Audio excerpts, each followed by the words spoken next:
And let me say, as I've always said, and I will always continue to say, that riots are socially destructive and self-defeating.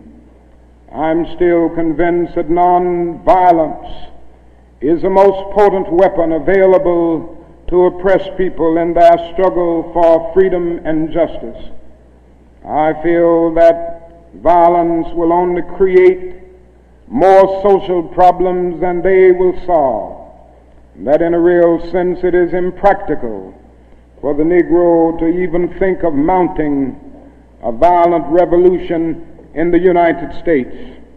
So I will continue to condemn riots and continue to say to my brothers and sisters that this is not the way, and continue to affirm that there is another way.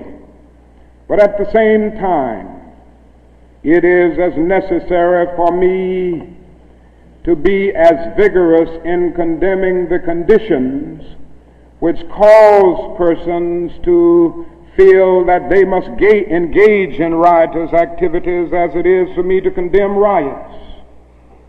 I think America must see that riots do not develop out of thin air.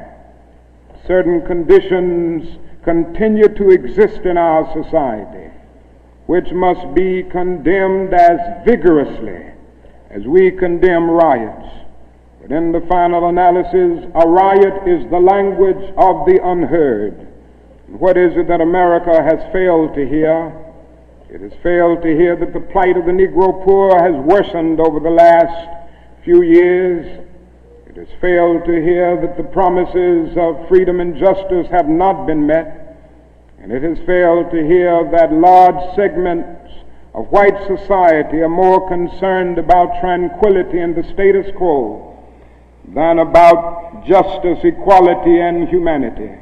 And so in a real sense, our nation's summers of riots are caused by our nation's winters of delay.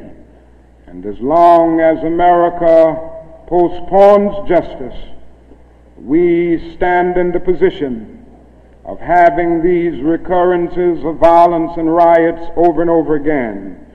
Social justice and progress are the absolute guarantors of riot prevention.